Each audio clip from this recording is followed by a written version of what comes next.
तो करते हैं अब क्वेश्चन नंबर 10, रीड करेंगे क्वेश्चन को। Find the area of a rhombus. हमें रोम्बस का एरिया फाइंड करना है।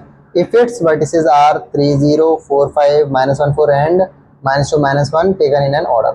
तो देखो यार, सबसे पहले तो एक रोम्बस बना लेते हैं हल्का फुल्का। एक रफ फिगर है ना।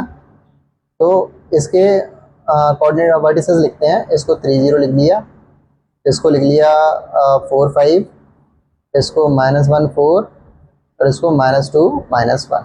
ठीक है, इनको नाम भी दे देते हैं इसी के साथ। इसको दे दिया ए बी, इस वाले कोऑर्डिनेट को सी, इस वाले पॉइंट को डी। इतनी बात पकड़ में आ गई। देखो यार, एरिया ऑफ रोम्बस निकालने के लिए ना एक फॉर्मूला होता है। Area of rhombus equal to 1/2 into product of its diagonals. ठीक है, अब ये फॉर्मूला आप याद रखना एरिया निकालने के लिए, है कि नहीं। तो जैसे इसका डायगोनल है, जैसे एक ए सी डायगोनल, इसको हम D1 डिनोट कर देते हैं, और एक BD डायगोनल, इसको हम D2 डिनोट कर देते हैं। तो इसको मैं ऐसे ही ले सकता हूँ 1/2 इंटू D1 इंटू D2। अब देखो यार, D1 की जो लेंथ है ना, ये हम निकालेंगे किससे?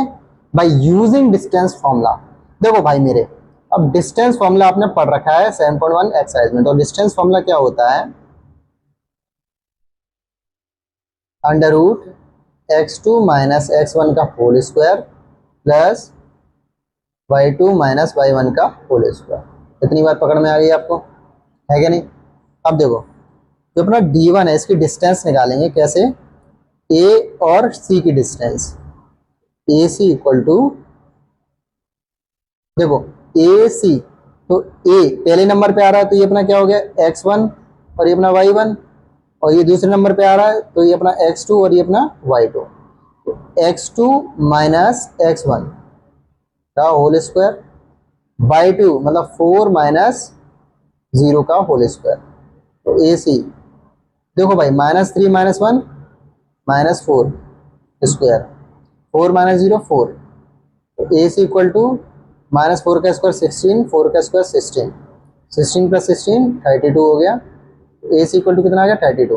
और 32 को मैं, अगर आप एलसीएम लेंगे तो ऐसे ही हो जाएगा 2 इंटू 2 इंटू 2 इंटू 2 इंटू 2। ठीक है, तो इसका पेयर और इसका पेयर बन गया, तो ये तो बाहर आ गया 2 इंटू 2, और अंदर क्या रह गया? √2। तो 2 2 जा 4 √2। तो AC की वैल्यू क्या आ गई? 4√2, है ना। तो 1/2 अपना जो D1 है ना, D1 ये क्या है? AC। तो जो D2 है ना, D2 ये क्या अपना BD। तो AC की जो डिस्टेंस आ गई है वो कितनी आ गई है? 4√2। अब BD की डिस्टेंस भी निकालनी है क्या नहीं। तो BD की डिस्टेंस के लिए कहीं ना कहीं तो व्यवस्था करनी पड़ेगी। तो BD की डिस्टेंस कहाँ निकालना है? चलो दूसरे पेज पे निकालते हैं, ठीक है। तब तक आप इतना नोट कर लो, ठीक है। तो चलो शुरू करते हैं। अब BD की डिस्टेंस निकालेंगे, सी BD की, B और D।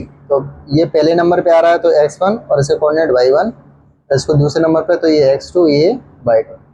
फॉर्मूला ये रहा, क्या है? x2 माइनस x1, तो x2 की वैल्यू -2 माइनस x1 की वैल्यू 4, ये ठीक है। इसको लगा दिया, y2 की वैल्यू -1 माइनस है, फिर y1 की वैल्यू 5, इसका भी स्क्वायर, -2 -4 -6 का स्क्वायर, -1 -5 -6 का स्क्वायर। तो 36 प्लस 36, 36 प्लस 36 कितना हो जाएगा? 72। ठीक है, अब 72 का अगर एलसीएम लेते हैं तो कितना आएगा ये भी चेक कर लेते हैं। देखते हैं हम, 2 का 36, 2 का 18, 2 9 जा 18, 3 3 जा 9, 3 1 जा 3। तो जो एलसीएम लेके आ रहा है वो आ रहा है अपना 2 इंटू 2 इंटू 2 इंटू 3 इंटू 3। ठीक है, अब पेयर बना लेते हैं। 2 का पेयर बन गया, 3 का पेयर बन गया, ये तो बाहर आ गया 2 इंटू 3, अंदर क्या गया? रह गया ये अकेला 2। तो इसको और सॉल्व करेंगे तो 2 3 6 √2 आ गया। BD की जो डिस्टेंस आई वो कितनी आ गई है? 6√2। ठीक है, देखो इसको सॉल्व करेंगे, 4 6 जा 24 इंटू √2 √4 और नीचे 2, इससे इसको काटेंगे तो आ गया 12, और √4 को सॉल्व करेंगे 2 आएगा, 12 2 ये 24 स्क्वायर यूनिट। ठीक है, तो इसी के साथ जो हमारा क्वेश्चन नंबर 10 भी था वो हमने कंप्लीट कर लिया है। तो प्लीज़ आप इसको नोट कर लो। आई होप आपको समझ में आया हो। अगर मेरे पढ़ाने में कोई दिक्कत है, कोई कमी है, तो प्लीज़ कमेंट करके बताइए, ठीक है। और आपको इस वीडियो देखने के लिए आपका बहुत बहुत धन्यवाद। तो अब आपसे मिलेंगे नेक्स्ट वाली वीडियो में। तब तक के लिए अपना ध्यान रखें और पढ़ाई करते रहें।